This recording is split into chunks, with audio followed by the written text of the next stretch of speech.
Pwede na natin buksan ang Kawasu. Okay.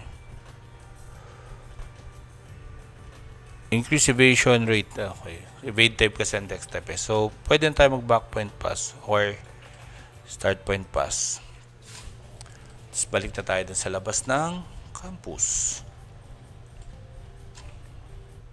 Para hindi na kayo. So, yun nga guys. Pag nandito kayo, this is for the newbie, para sa mga newcomers. So, pag nakalabas ka na ng campus, meron ka ng access dun sa Mystic Peak Hole. So, you just need to ride the bus kasi syempre alam mo maglakad tayo na maglakad. Campus entrance.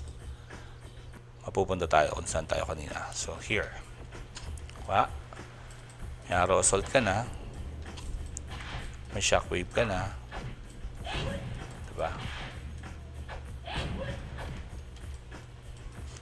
Yeah. Pag naka-city yan guys, ganito ito. Pero hindi ko na isi-city. Hindi na ako magsi-city box. Sayang naman. Mas mabilis patay niya pag naka-city box tayo. Kasi pag sa labas niya, nandito ka na sa labas, mamaya, I'm gonna do another video for the boosting or I might stream the game. Para may boost tong kumbaga yung booster tsaka solo pa level way. Diba? Bilis lang. Level 30 na agad.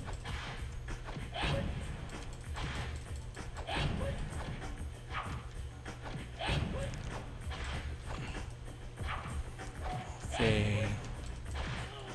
Oh, level 31.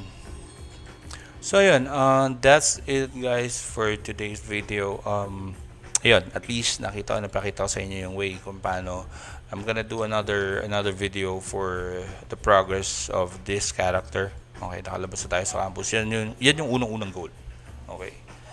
So we are all set here. We are done here. Please, if you like my video, for me to be able to continue at para tuloy-tuloy ako sa paggawa ng content, you might considering following my page in my Facebook page, which is KHX Gaming. Same with TikTok and YouTube account. Please be my subscriber so para marami yung upload ko. Alam mo yun, konting inspiration. Thank you so much guys for watching and you have a good day ahead. Yung sinabi ko pala kanina, nakalimutan ko, sorry. Sabi ko kanina, if you need help dun sa onslaught, sa quest, sa last part ng quest natin, you can just message me on my Facebook account, okay?